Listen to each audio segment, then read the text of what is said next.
Hey, what's going on, guys? KitsuneTCG here, back with another deck profile, and today I have a Tenpai deck that I'm going to be showing off, and I think it's a really interesting version of Tenpai. So this is a Tenpai Centur-Ion deck, and it's really interesting because this deck is really great at going second. You know, you're able to play a lot of board breakers, but if you're forced to go first, you kind of have a lot of trouble in that. There's definitely some things that you can side in to help, but I think this version is actually really interesting because either way, I think you have a really good build. They're both small enough engines that you're still able to run a lot of hand traps. You could run some going second cards, you know, if you need to. Really just kind of opens up a lot of options, and I think really kind of makes your opponent not want you to go either. So it's kind of interesting, you know, obviously depends on like what kind of hand you draw and things like that, but figured I'd just kind of show this version off and we would go from there. So we'll go ahead and start with the main deck. So you're actually still maxing out on Chandra, so this is definitely the one that you want to play 3 of. It is the tuner, so that is definitely the reason why you need 3 of that, plus being able to bring another Tenpai monster out in the battle phase. It is going to be the most important for the Tenpai side. Now you're only playing 2 Pydra in this version, and I think 2 is just fine. A lot of times you can either get it off the field spell, you can get it off of Chandra if you need. Its effect is good, but since you are playing another, you know, like engine in this, I think this is the one that you need to cut down on. I still have to play 2 Fadra. Only reason you're really playing still 2 is because you do have to summon with Chandra from deck, and since Fadra is really important to the combo, you just have to kind of accept that you need to run 2 of it. We are running still 3 of the Sing and Summoning. You're maxing out on all of your field spells, just because they are obviously the most important to the deck. You know, being able to Surge plus Protection in main phase 1 is just pretty important for this deck, which is also the reason that you're running a single Terraforming, so depending on the situation, you know, you might be grabbing Sing and Summoning, you might be grabbing the Centur-Ion field spell, it really just depends. And then finally, we have 3 Sankin Kaiman. Again, you know, just a really great card that you can grab off of Pydra, or it's just another way that if you've gone into more of your Centur-Ion plays, that you can use this in the battle phase.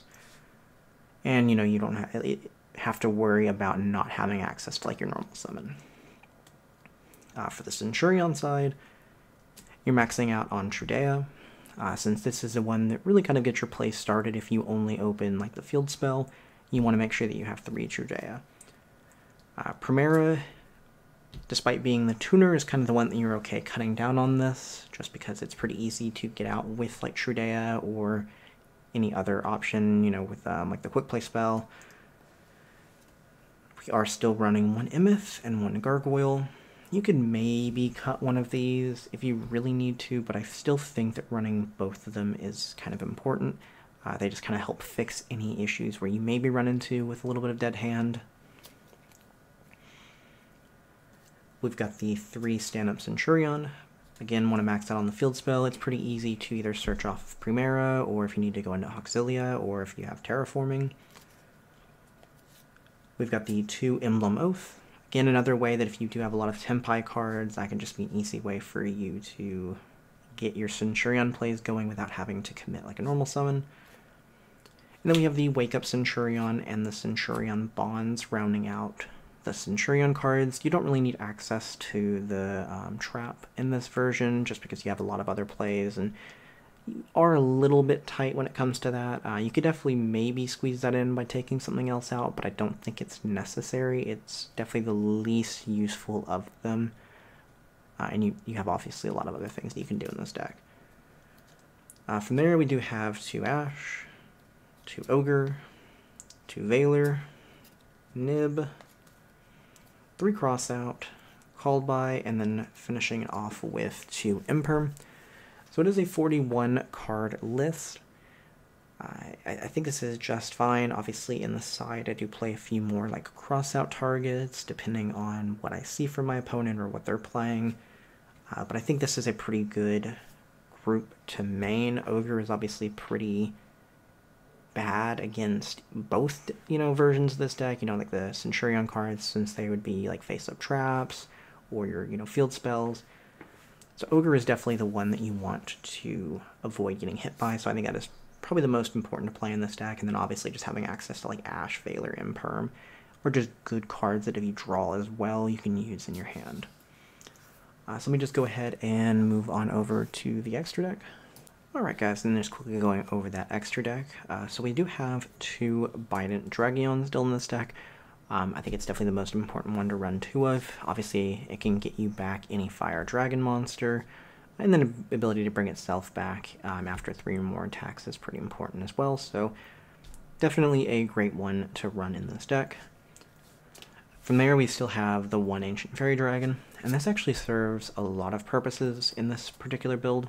Number 1, it's pretty important that if you go into time, this is your Tenpai way of being able to, make sure you have more life points, so obviously getting 1,000 life points can be pretty important there. But in addition to that, its ability to grab you the other field spell that you maybe need to kind of connect the 2, engines is pretty important.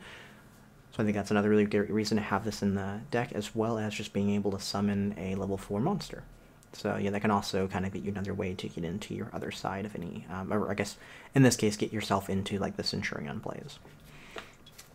From there we have the 1 Black Rose. Again, another really important card to have in this deck, just because you have a lot of ways to summon beyond your normal summons, so committing to Black Rose and then having a few other ways to get some monsters on board can be pretty good, so definitely a pretty good card to have in the deck, and it just obviously deals with your opponent's board. From there, we have the 1 Transcendent Dragon.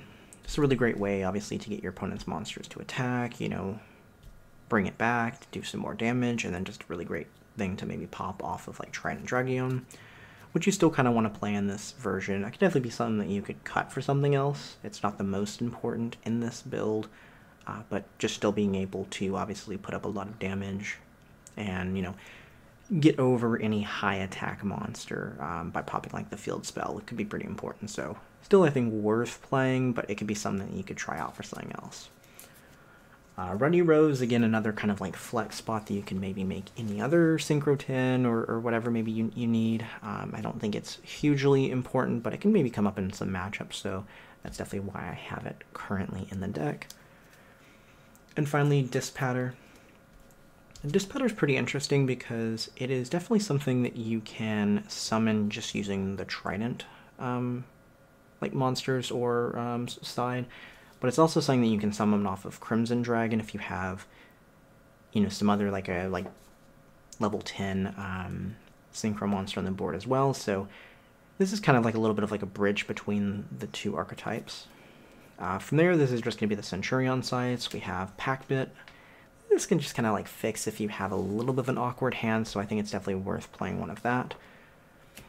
Scarlet Red Dragon Archfiend really is just your Centur-Ion version of Ancient Fairy Dragon, being able to deal damage to your opponent if you have just access to the Centur-Ion cards is another kind of way that you can do anything in time, plus just being a 3k monster is not the worst thing. From there we have 1 Legacia and 1 Auxilia. You really only need 1 of each in this version. You're not hugely reliant on the Centur-Ion cards. They are important, but you don't really need more than 1. You're usually finishing the game off in 1 to 2 turns, so you're not really having to do too much of a grind game. From there we have the 1 Crimson Dragon, and then the main Crimson Dragon targets are going to be the Cosmic Blazer and the King Calamity. So that kind of rounds out the extra deck there. Let me know down below what y'all think, and I will see y'all next time.